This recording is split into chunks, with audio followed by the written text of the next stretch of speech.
بيبتدي الفيلم مع فرانك وهو داخل يصحي بنت اخته ماري علشان تروح المدرسة. وبيكون فرانك هو اللي مربي ماري من وهي لسه في اللفة علشان امها توفت بعد ولادتها.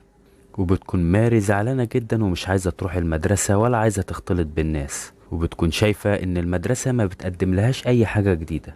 فخالها فرانك بيزعق لها وبيقول لها ان احنا اتكلمنا في الموضوع ده كتير. وبيجي باص المدرسة وبتركب الطفلة ماري وبتروح على المدرسة. وفي اول حصة لماري بتكون المدرسة بوني بتشرح لهم وبتعلمهم الجمع والطرح. وبتكون ماري قاعدة وحاسة بالملل وبتقول للمدرسة بتاعتها ايه المدرسة اللي بتعلم 1+1 بيساوي كام دي. فبتتضايق المدرسة منها جدا وبتروح لها وتقول لها ما تتكلمش تاني غير لما ترفع ايديها وتاخد اذن. وبعد كده بتقرر المدرسة بوني ان هي توقفها وتسألها كام سؤال في الرياضيات. فسألتها بوني في الجمع والطرح واتفاجئت جدا لما شافت ان الطفلة ماري جاوبت على كل الاسئلة. فبتقرر المدرسة بوني ان هي تسألها في مسألة حسابية صعبة ومعقدة جدا، وبتكون المسألة دي محتاجة الآلة حاسبة علشان يعرف الطالب يجاوب عليها. فبتتأخر ماري في الرد شوية والمدرسة افتكرت ان ماري مش هتعرف تجاوب، فقالت لها اتفضلي اقعدي.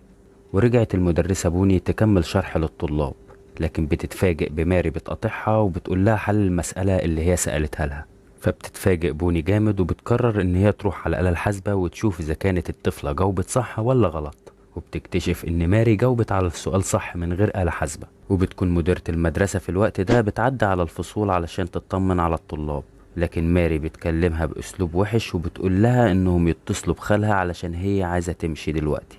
وبعد شوية بيجي فرانك علشان ياخد ماري، وبتكون بوني واقفة مع مدرسة زميلتها وبيشوفوا فرانك وهو بياخد ماري وبيروحها. وبتعرف بوني من المدرسة زميلتها ان فرانك بيسهر كل يوم بالليل في بار، وانه منهار عاطفيا وبيشرب كحول علشان ينسى اللي حصل له. وبتروح بوني بسرعة تسلم على فرانك، وبيعتذر لها فرانك عن اسلوب ماري السيء في التعامل معاها. فبتقول له بوني ان هي مش جاية علشان يعتذر لها عن اسلوب ماري، وبتقول له انها حاسة ان ماري طفلة موهوبة وبتجاوب عن اسئلة محدش كبير يعرف يجاوب عليها. لكن فرانك بيقول لها ان ماري بتستخدم طريقة في حل المسائل الرياضية كانوا بيستخدموها في الحروب زمان، وبيقول لها حتى هو كمان متعلم الطريقة ديت وبيعرف يجاوب على المسائل الرياضية بكل سهولة. وبعدها بيركب فرانك عربيته وبياخد الطفلة ماري وبيروحوا البيت.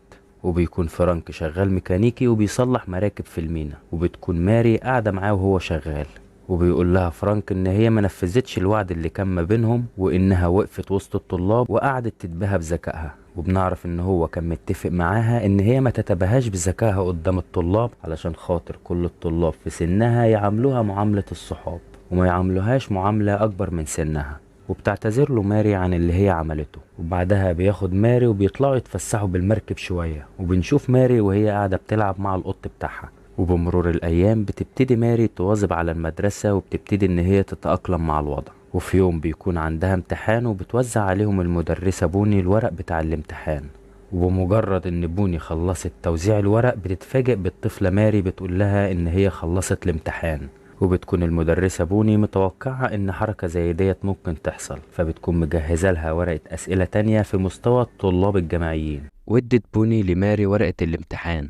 ابتدت ماري تحل الامتحان بسهولة وبدون أي مشاكل. ولما خلصت ماري الامتحان بصت لبوني وقعدت تبتسم لها، وده اللي خلى بوني تستغرب جدا من ذكاء الطفلة الصغيرة دي. وبعد الامتحان ابتدت بوني تعمل سيرش على عيلة الطفلة ماري، وعرفت ان ام الطفلة ماري كانت عالمة كبيرة في الرياضيات وحلت معادلات صعبة العالم كله كان محتار في حلها. وبتعرف ان امها ماتت منتحرة، وان خالها فرانك من ساعة لما امها ماتت هو اللي متولي تربيتها. وبالليل بتروح بوني للبار اللي فرانك بيبقى موجود فيه وبتقابله هناك وبتقوله ان هي عايزة تعرف الحقيقة بتاعت ماري. وبتكون جايبة معاها ورقة الامتحان اللي ماري جاوبت عليه الصبح. وبيشوفوا فرانك وبيقول لها ان هو في يوم كان عنده موعد غرامي، وان اخته ام ماري كانت عايزة تقول له حاجة بس هو قال لها ان هو مش فاضلها، وانه لما هيرجع البيت هيبقى يقعد معاها ويتكلموا. وانه لما رجع من الموعد الغرامي ده تلاقى ماري قاعدة لوحدها في الصالة وامها منتحرة في الحمام، ومن بعدها جاله اكتئاب بسبب الموضوع ده. وبيقول لها ان والد ماري اتخلى عن امها وهي لسه في بطنها،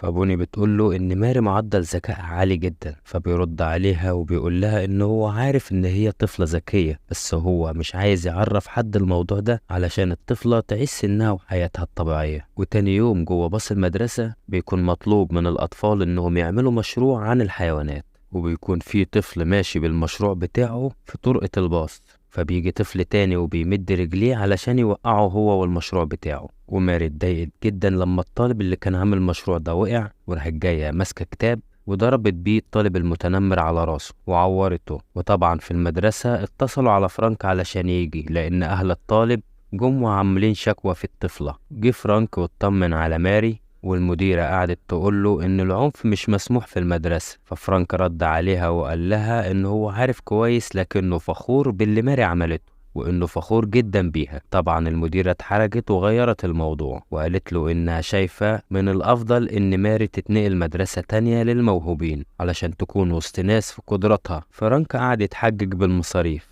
بعد كده ردت عليه المديرة وقالت له إن المنحة مجانية تماما، فقال لها إنه عايز ماري تعيش حياة عادية ويكون لها صحاب من سنها. وجوه الفصل اعتذرت الطفلة ماري للطالب اللي ضربته، وطلبت من زمايلها إنهم يسقفوا للطالب اللي وقع ومشروعه باظ. ولما رجع فرانك وماري للبيت لقوا جدتها مستناهم على باب البيت، وكانت جايبة لماري هدية عبارة عن لابتوب جديد ومعاه كتاب عن علم الجبر.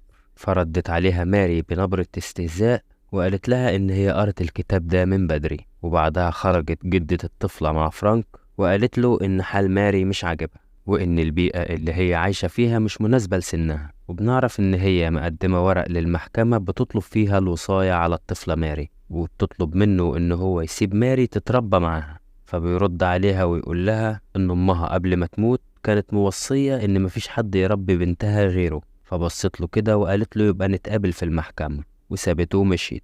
وبعدها دخل فرانك وأخد ماري وقعدوا يتفسحوا شوية. وتاني يوم في المحكمة بتكون موجودة واحدة اسمها روبرتا، وهي جارة فرانك، وجاية عشان تشهد وتقول إن ماري عايشة حياة كويسة جدا. وبنعرف إن جدة الطفلة عايزة تبقى هي الوصية على البنت علشان خاطر تكبس لها حياتها بالكتب والرياضيات وتخليها تعيش حياة أكبر من سنها. وتاني يوم بيطلب فرانك من روبرتا إن هي تخلي بالها من ماري لأنه رايح مشوار. وبعدها بنشوف فرانك وهو قاعد مع بوني جوه البار، وقعدوا يشربوا ويتكلموا مع بعض لغاية لما سكروا. وفي الآخر اعترفت بوني لفرانك وقالت له إن هي معجبة بيه وبيقضوا ليلة مع بعض.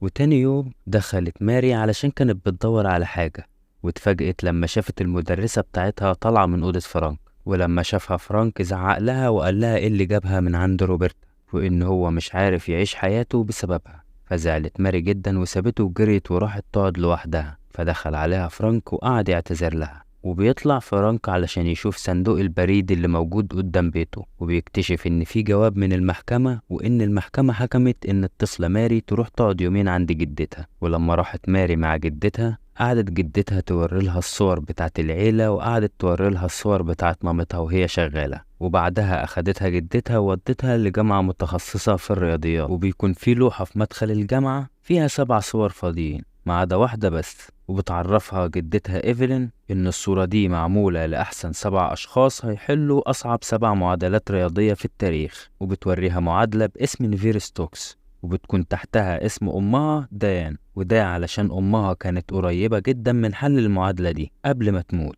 ولو كانت حلتها كانت هتاخد جايزة نوبل في الرياضيات. وبتقول لها جدتها إنها بتتمنى إن صورتها تتحط فوق اسم أمها على الحيطة. وبتاخدها جدتها لواحد عالم رياضيات وبتخليها تحاول تحل معادلة صعبة قدامه، بس ماري بتبقى مخضوضة وباين عليها إنها مش مركزة. وبيكون عالم الرياضيات بيستعجل ماري عشان تحل، فبتتعصب جدتها جدا وبتاخد ماري وبتمشي. وهم ماشيين في الطريق بتسألها جدتها ايه السبب اللي مخليها مش مركزة، فبتقول لها ماري ان المعادلة فيها غلطة. فبترجع بيها جدتها تاني للعالم وبتصحح له المعادلة وبتحلها. وبيكون العالم متفائل جدا من ذكاء الطفلة وعبقريتها. وبيعدوا اليومين وبترجع ماري لخالها فرانك وبتقول له ان هي بتحب جدتها لكن مش عايزة تعيش معاها لانها ست جديدة جدا. فبيقول لها فرانك وبيوعدها ان هو مش هيسيبها. وتاني يوم في المحكمة بتكون إيفلين جدة ماري جايبة معاها والد ماري، وبيكون أول مرة يشوف بنته، بس هي جايباه علشان يكون هو وصي شرعي عليها فبيثبت المحامي بتاع فرانك إن أبوها ده أول مرة يشوفها وعمره ما سأل عليها، وبيتم تأجيل الحكم اليوم تاني. وفي البيت بتكون ماري قاعدة بتعيط علشان والدها ما جاش يسأل عليها، فبيقرر فرانك ان هو ياخد ماري وروبرتا ويروح بيهم المستشفى. وكانوا مستغربين جدا ومش عارفين ليه فرانك جايبهم هنا، وبيطلع ان هو عارف عيلة مستنين بنتهم تولد النهاردة جوه المستشفى. واول لما بنتهم بتولد بيبقوا فرحانين جدا وبيقعدوا يحتفلوا ويرقصوا. فبيقول فرانك لماري ان هو ده اللي هم حسوا بيه يوم ما هي اتولدت، وبتروح ماري وبتحتفل معاهم. وبالليل بيجي المحامي بتاع فرانك وبيعرض عليه عرض يرضي الطرفين، والعرض ده انهم يشوفوا عيلة مناسبة لماري تتبناها. فبيتعصب عليه فرانك وبيقول له انا مش عارف انت معايا ولا معاها. فبيقول له المحامي ان القاضي ممكن يخلي جدتها تكسب القضية بكل سهولة علشان هي ست غنية ومعاها فلوس وهتعيش ماري في مستوى احسن، وساعتها ماري مش هتعيش سنها ولا طفولتها. لكن لما تبقى عند عيلة تانية ده هيرضي الطرفين، وفي نفس الوقت البنت هتعيش سنها عادي. وقال له انه لازم يفكر في الموضوع من الناحية دي، وبيسيبه وبيمشي. وبيوافق فرانك على الاقتراح بتاع المحامي وبيروح يقابل عيلة كانوا عايزين يتبنوا ماري. ولما بيقابلهم وبيتكلم معاهم بيوافق على قرار التبني وانه هيخلي ماري تعيش معاهم. وبكده بتخلص المحاكمة بين فرانك وامه. وتاني يوم بيودي فرانك الطفلة لبيت العيلة الجديدة، وبتكون ماري بتعيط وبتقوله ان هي عايزة تعيش معاه، بس هو بيقول لها انه هيعدي وياخدها كل فترة والتانية علشان تقعد معاه، وانها لما هتكبر هتكون هي مسؤولة عن اختيارها وهتختاره وتعيش معاه، واكيد هتختاره وتعيش معاه. فبتقول له ماري انه كده بيخلف وعده معاها، ولما بيجي يحضنها بتزقه وهي بتعيط وبتبقى زعلانة منه. ولما بيسيبها فرانك وبيمشي بتفضل تصرخ ماري وتعيط علشان ما يسيبهاش. وبيركب فرانك عربيته وهو بيعيط ويروح. وبالليل بتروح بوني لفرانك علشان تواسيه، لكن فرانك بيكون متعصب جدا وبيفضل يكسر في المكان وبيسيبها وبيمشي. وفي يوم بالصدفة بتشوف بوني القط بتاع ماري معروض للتبني، فبتقوم مصورة الإعلان ده وبتبعته لفرانك. ولما بيشوفوا فرانك بيروح ملجأ الحيوانات اللي منزلين الإعلان وبيسأل عن القط، وبيعرف من الناس اللي شغالين هناك إن اللي جاب القط ده الملجأ واحدة ست عندها حساسية من القطط. فبيعرف فرانك إن إيفلين أمه هي اللي عملت كده علشان عندها حساسية من القطط، وبيستنتج إن جدة ماري أخدتها وإن العيلة اللي أخدت ماري تبع جدة ماري وكانوا بيمثلوا عليه. فبيقوم واخد عربيته وأخد روبرتا معاه وراح للناس اللي متبنيين ماري، وبيلاقي ان ماري قاعدة مع جدتها في بيت جنبهم. فبيطلب من ماري انها تيجي معاه علشان يروح، لكن ماري بتكون زعلانة منه وبتسيبه وبتطلع تجري بره البيت.